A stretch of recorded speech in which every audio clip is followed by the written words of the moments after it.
Welcome to another episode of Supercharge Your Soul's Transformation Podcast. I am your host, Dimple Bindra, and I have Jonika Hoomes today. She is a former Google executive with an impressive 19-year career where she led global teams in areas like smartphones, cloud, and marketing.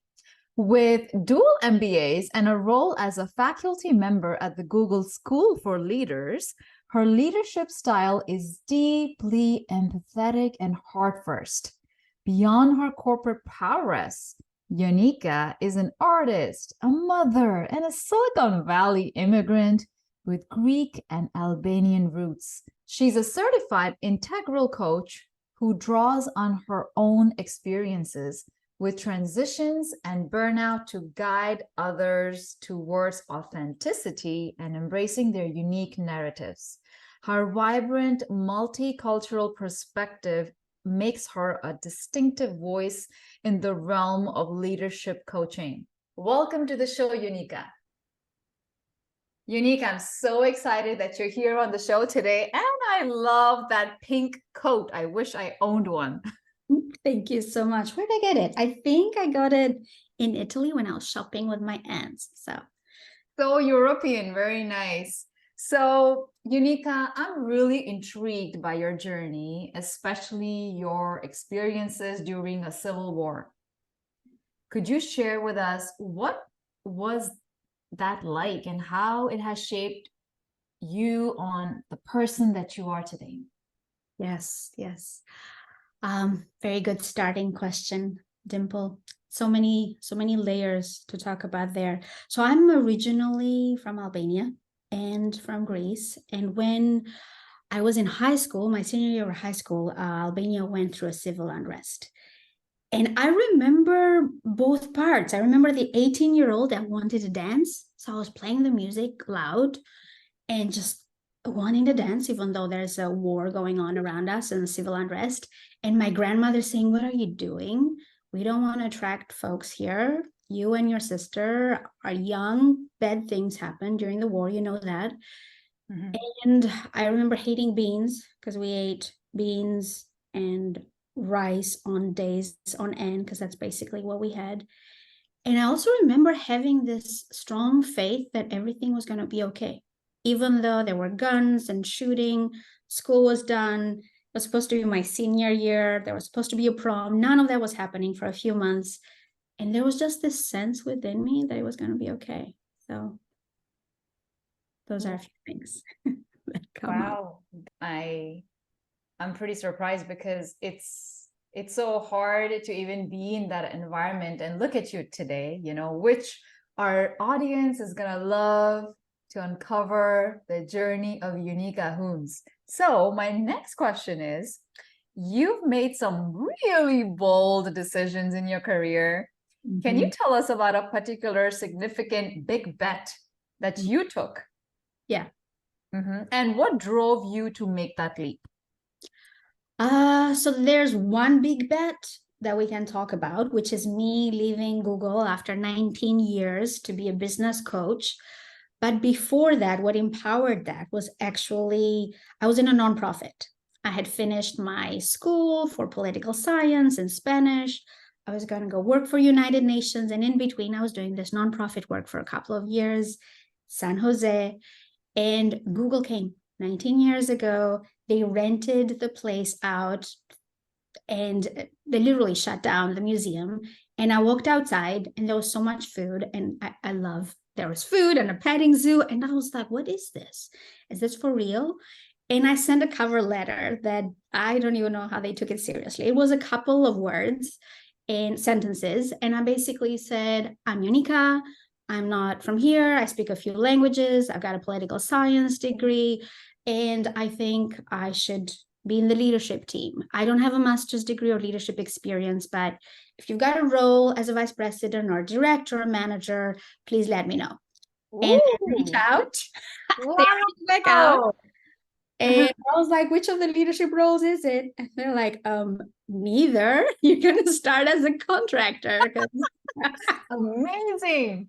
So that was the beginning of not caring that I'm not qualified, but the passion and the power and the purpose was there. So wanted to share that story of youthful folly or whatever that got me to this spot. So our women listeners will love this. Girls, Jonika is telling you that, hey, take a shot. Doesn't matter if you think you can make a difference in someone's life, maybe in a company, in a business. And she made a difference in Google, all right? The top company in the world right now. She made a difference there for 19 goddamn years. Okay, so I'm very curious now. You worked at Google and you worked with so many talented individuals and must have been quite an experience, right? Right. Yeah. Yeah. It was really magical, honestly, because 19 years ago, I started as a contractor. It was very stressful. They would hire people and let them go every single day. And there were no machines to look at advertising and no machine learning and figure out, do we show this to families or do we show this to students? So they would hire folks like us right out of college, and we would go in and look at an ad. There were ads for bird diapers. There were ads for balloons, ads for cars. I mean, you name it. And we would literally go in and we'd be like, okay, who is the audience that should be watching this ad? And we had to do 2,000 ads that we would look every single day. So going from that beginning, what kept me going was the fact that I knew deep down that I was a creative. And I had this, I don't know if it's magician energy or just this desire to see the magical, no matter what it was. And here I'm in a business setting.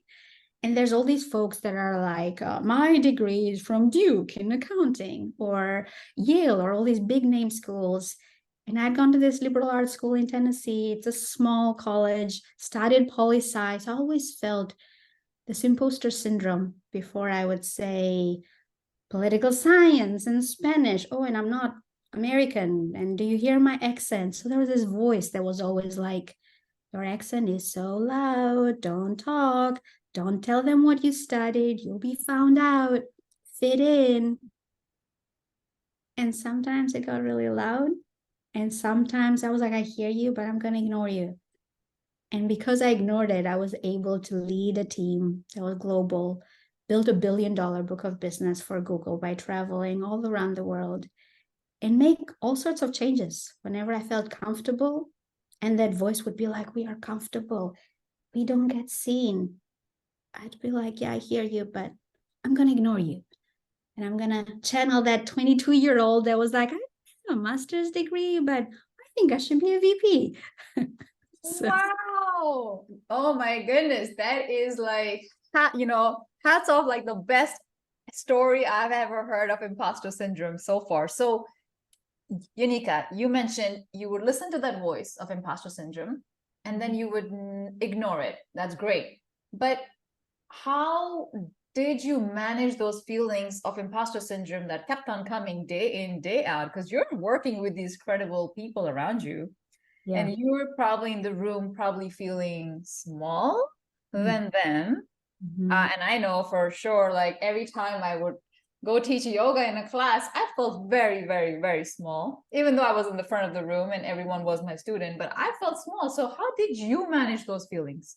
Yeah. And just as you're saying that, like I'm feeling the energy in my body start moving as I'm remembering the times that I did feel small. In fact, there was this one time I'm in the room and I had just changed teams from leading this $1 billion industry in AdWords, in online advertising. I had pivoted to selling Android phones and closing these mega deals with Motorola and Nokia.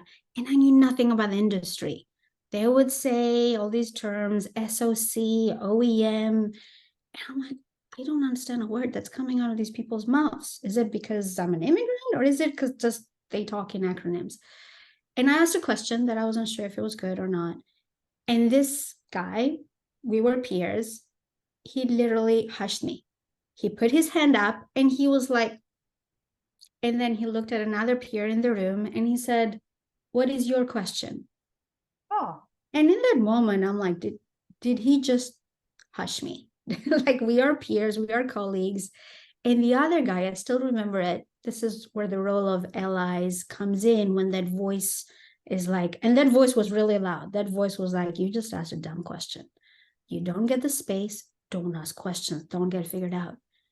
And that other person that was there, Savio says, actually, my question is her question. Wow. And I was just like, okay, yeah. So to answer your question, sometimes we do it ourselves, and sometimes we say we're scared and we'll look at the other person that will be our backup and our ally. And sometimes I know that this audience doesn't believe in doing everything themselves. And sometimes there's a force bigger than us, whether you call that universe or God or humanity. You just put it out there and you say, I'm going to let go of control and have this tsunami of inner gremlins do whatever the heck they do. They mean well, but I'm still going to own my power and my purpose, no matter how loud they are. Amazing. Damn. I'm getting chills listening to you and, of course, watching you share that story. And as if I'm in the room when you're speaking, like that's how powerful your story is. So, what would you say when it comes to, you're a leader and leading with empathy is a strength, yet it can sometimes lead to burnout. Yes. And so how have you navigated this in your journey, especially in like high pressure environments? And I'm just rambling here, but I know Jonika from a long time ago. And there were days, 6 a.m. in the morning, where we would do yoga in her bedroom. And she would go on and on. I'm like, damn girl, 6 a.m. in the morning, how can you still think and have so many thoughts? And I remember I did not know how it was like, and how your day started and how you would go enter, because my job was just come, teach you yoga, meditation, move on to the next session.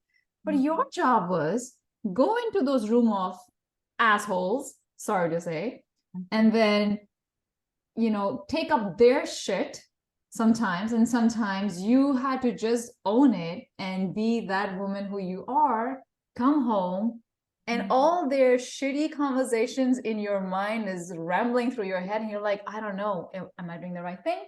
Should I stay? Should I go? Should I stay? Should I go? So maybe my question is, and I'm sorry that I'm going into this deep story, but I want to really know, how did you lead with empathy being a leader? Yeah. Not well is, I get the answer. So for the folks in the audience that are empaths and that are sensitive, that we're feeling the energy of other people, we go into the room and we already know what's happening in person's lives without them saying. It's a blessing, and it's also, if we don't know how to channel it, a curse. So in the beginning of leading teams, and I've led teams for the past 15 years at Google, I've led them across product operations, marketing, partnerships, so and engineering too. I also did a stint in engineering without knowing anything about engineering. I was incredibly empathetic. So folks would say, I can't do it. Then I'd say, I do it for you. Leaders, direct reports.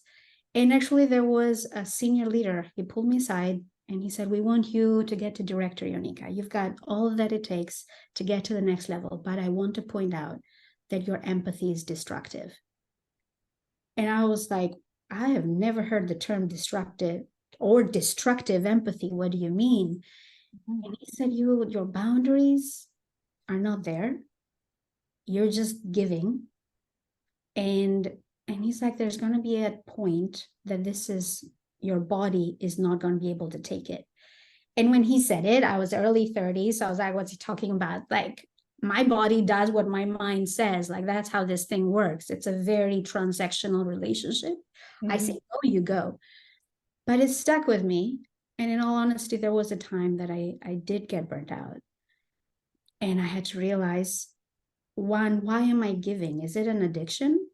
Or am I giving because I do want to help? So figuring out, why are you giving? What is the purpose? Are you a people pleaser? Are you codependent? Or are you giving because there's a beauty and more that can be done as a community? And then the second part is being very clear about our boundaries. just because we are empaths does not mean that we're going to be a happiness pump for others, constantly being happy. If we shove it down, put it in the garbage, no, I exist to serve you and your happiness. No, accept all the emotions. There's no good, there's no bad. And then the third one is really important. Whatever tools listeners are using, whether it's the Enneagram or Strength Finder, figure out what is your personality trait and how you can operate outside of that. Because if we're within it and we think, oh, that's what I do, I'm a helper, that's my role. I'm a middle kid, that's my role. I'm the obedient child, that's my role. I am the giving mother, that's my role. Finding ways to get an identity outside of that, that is not the one that constantly gives without asking, do I want to say no right now? And if I want to say no, can I say no, and how do I do that? Even though the stomach will be like, you can't say no, you literally feel like a rock in the stomach. You feel the tightening of the shoulders. You want to play small. You're like, just say yes. How can you say no with intentionality?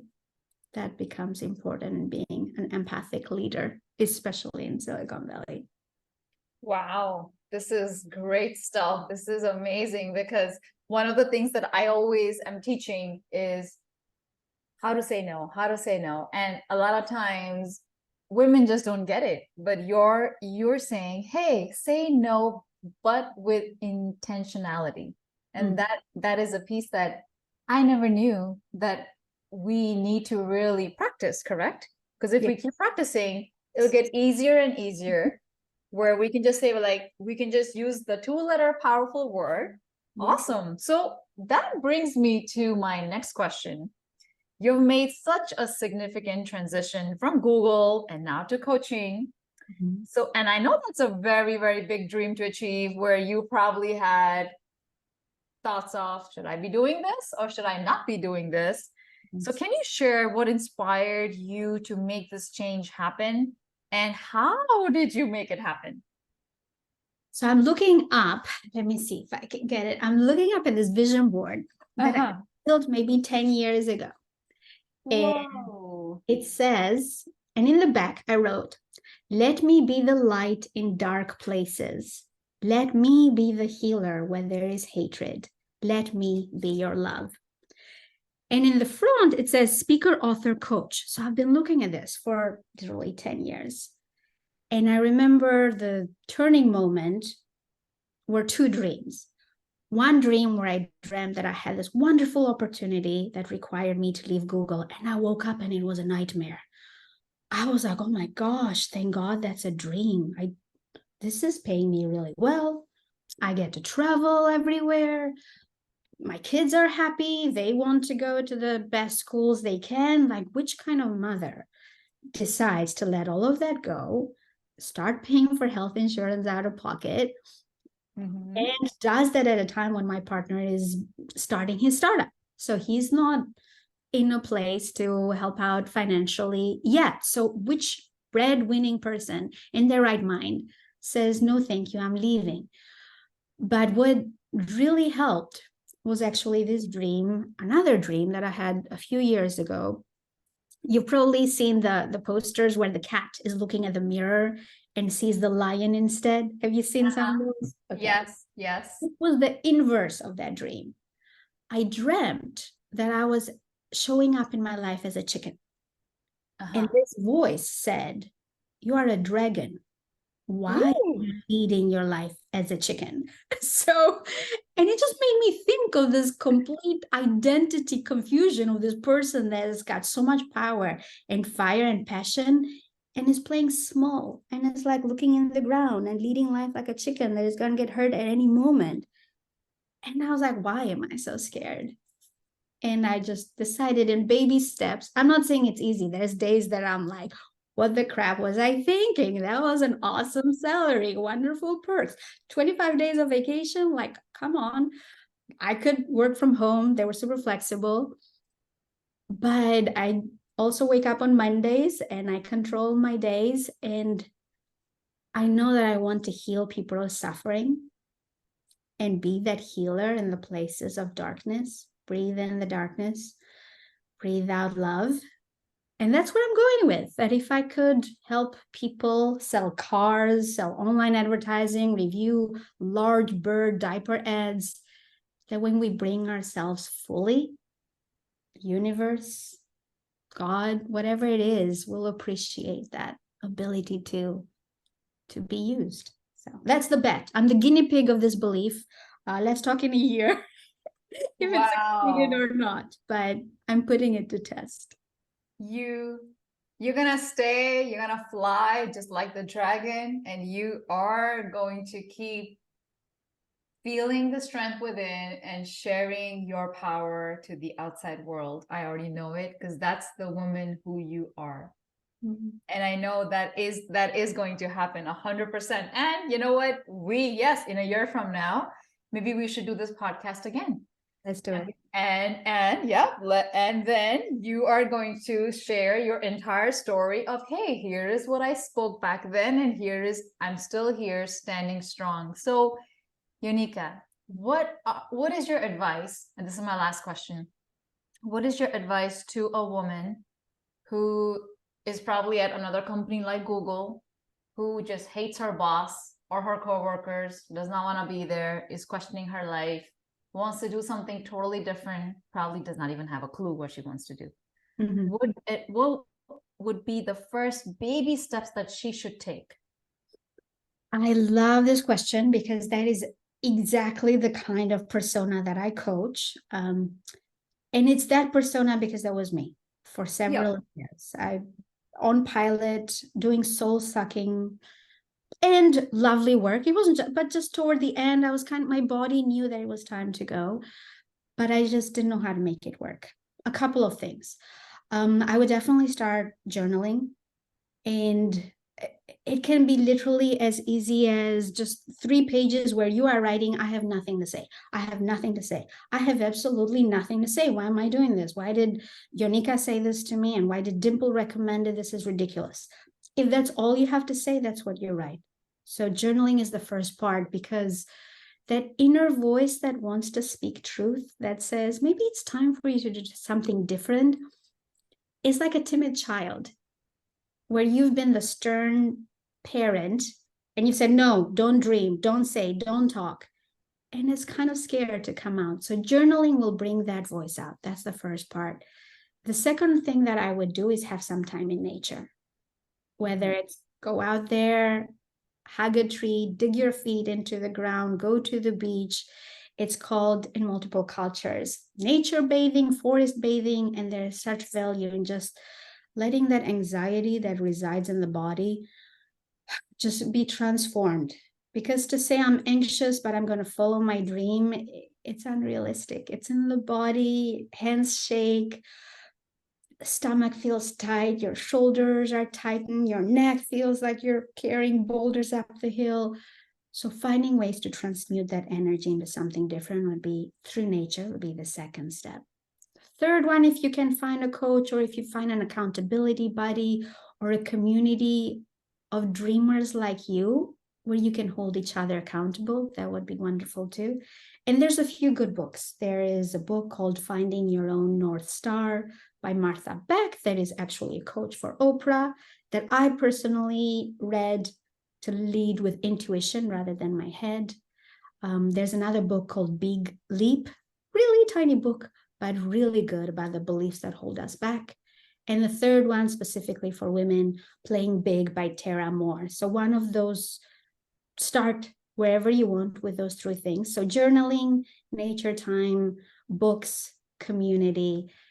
And then last but not least, figure out how to bring in all those practices you have at your work. If you are a project planner, how can you bring those skills to project plan this dream?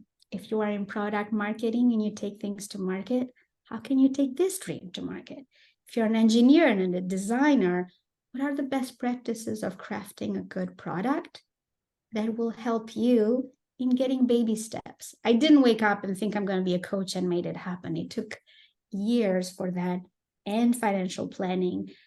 and heart-to-heart conversations with my partner where I was like, I am ready to go. There's no reason why. But those would be the top 5 things that I would say as steps to get going from here to closer to that dream. Oh, thank you, Jonika. And how can our audience reach out to you? So you can reach me on LinkedIn, Jonika Hoomes. You can reach me out through my website, which is integralisleadership.com. Hopefully, Dimple, you'll follow up because I know that's difficult to spell. But on LinkedIn or through the website or jonika@gmail.com.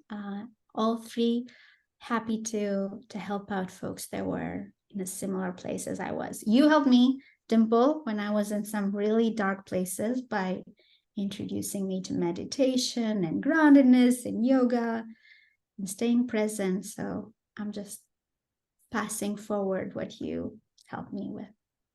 Thank you, Jonika. It was such a wonderful conversation, and I'm sure our women listeners who are struggling today, where they are feeling stuck, can definitely learn from you, and they will look forward to talking to you again or listening to you again, I must say, a year from now, so that we know that you're still coaching you're still your executive coach and being your best self. And I love the background where it says you are loved. I want to tell you this, Jonika, you are so loved, and you are going to get a lot of love just because that's what you're sharing to the world. So thank you so much for being on our show, Supercharge Your Soul podcast. And to all our women listeners, metamorphosis, not medication. Namaste. Bye.